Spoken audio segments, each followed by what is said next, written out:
एक महिला के लाश को शमशान में लाया जाता है, जो कि वह 8 महीने की गर्भवती थी। और फिर वह गर्भवती महिला को पेट को फाड़ के निकाला जाता है बच्चा। और वह बच्चा जो कि दोस्तों स्वस्थ रहता है कि नहीं, वह महिला जो कि किस कारण मरी, और इस घटना की पूरी सच्चाई जानने के लिए आप हमारे वीडियो को लास्ट तक ज़रूर देखिए। दोस्तों आपसे मैं एक छोटी सी रिक्वेस्ट करना चाहेंगे। दोस्तों अगर आप हमारा वीडियो देखना चाहते हैं तो हमारे चैनल को सब्सक्राइब जरूर कर लें, जिससे हम आपके लिए यह वीडियो लाते रहें और अच्छे अपडेट लाते रहें। दोस्तों हमारे चैनल को आप सब्सक्राइब जरूर कर लिए, हम आपसे यही निवेदन करते हैं। दोस्तों आज की यह घटना हम मध्य प्रदेश के जबलपुर ज़िले की, जो कि 18 तारीख को वहां के पुलिस स्टेशन में, जो कि जबलपुर के पुलिस स्टेशन में कुछ व्यक्ति आनन फानन में भागते हुए आते हैं और पुलिस से बोलते हैं, साहब हमारी बेटी को बचा लीजिए। और वह पुलिस वाले बोलते हैं क्या हुआ। वह बताते हैं कि हमारी बेटी की, जो कि वहाँ पर जो कि हमारे बेटी के घर वाले फ़ोन हमारे पास किए थे कि तुम्हारी बेटी की जो कि कुछ वजह से मृत्यु हो गई है। तो इस चीज़ की हम सुन के वहाँ पर जब गए हुए थे अपनी बेटी के घर, तो वहाँ पर जो कि देखते हैं कि जो कि हमारी बेटी के जो बेटी थी उसके जो कि पेट फाड़ के बच्चे निकाले जा रहे हैं, जिससे वहाँ के लोग बच्चे निकालने के बाद वह बच्चा जो कि स्वस्थ नहीं बचता है। तो इस चीज़ की घटना की पूरी जानकारी सुनने के बाद उस व्यक्ति से पूछने लगती है कि आखिर पूरा मामला क्या है।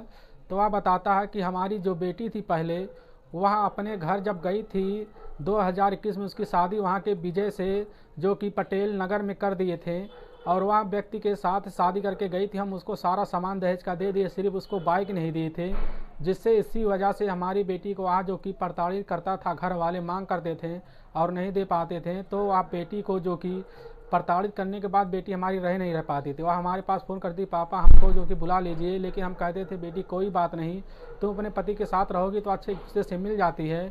और वह बताती है कि जो कि कुछ दिन बाद वह प्रेग्नेंट हो जाती है। और फिर वह बताती है, अपने पिता से बात बताती है कि पिताजी हम प्रेग्नेंट हो गए हैं। तो वह बताती अच्छी बात है, अगर तुम अपने पति के साथ रहोगी तो बच्चा होने के बाद तुम्हारे घर की सुधार हो जाएगी।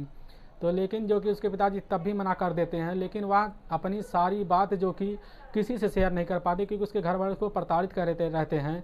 तो इसी बीच जो कि यह घटना उसके पिताजी को एक दिन यह कॉल पे आ जाती है। यह सारी सच्चाई सुनने के बाद जो कि पुलिस के पास वहाँ उसी समय भाग के चले जाते हैं, जिससे यह घटना सुनाते हैं पुलिस वाले से। तो वहाँ बताते हैं कि उसके पिताजी उसी समय बता देते हैं कि हम वहाँ से जो कि पहले ही पुलिस थाने में गए थे, लेकिन हमारी कोई सुनवाई नहीं, इसलिए हम आपके पास भाग के आए एसपी साहब। तो यह घटना बताने के बाद वहाँ के एसपी तुरंत भाग के पूरी टीम वहाँ से फ़ोन कर देती है वहाँ के थाने में। और वहाँ थाने में जब जाती है फ़ोन, तो वहाँ के लोग फिर भाग के जाते हैं, जो कि वहाँ पर उसी लाश के सामने खड़े होकर फिर वहाँ पर जो कि उसके पति थे उनसे, विजय कुमार से भी पूछा जाता है कि आखिर पूरा मामला क्या है। लेकिन विजय कुमार सच्चाई कबूलने के लिए तैयार नहीं। तो वह बताता है कि इसकी वजह जो कि ऐसे बीमार थी, इसीलिए इसकी मृत्यु हो गई। तो हम सोच रहे थे क्यों ना इसके बच्चे को निकाल ले, हो सकता है या बच्चा जिंदा हो। तो वहाँ के लोगों को हमने बुलाया, तो जो कि वहाँ सफाई कर्मचारी थे उनको ही बुलाकर हमने इसकी पेट का ब्लेड, सर्जिकल ब्लेड लेकर चीरफाड़ी कराने लगे, जिससे बच्चा निकालने। तो बच्चे की उसी समय मृत्यु हुई पड़ी थी। तो यह सच्चाई विश्वास तो नहीं हुई, लेकिन पुलिस फिर उससे पूछने लगी विजय से। तो अब विजय जो कि सच्चाई कहने के लिए तैयार हो गया और बताने लगा कि जब अपनी पत्नी को हम बोल रहे तुम यहीं पर रहोगी, तुम वहाँ पर नहीं जाओगी, तो यह मान नहीं रही थी। तो इसी बीच हम दोनों में झगड़ा होने लगा, जिससे हम उसी समय इसको जीने पर से धक्का दे दिया और उसी समय इसकी मृत्यु हो गई दोस्तों।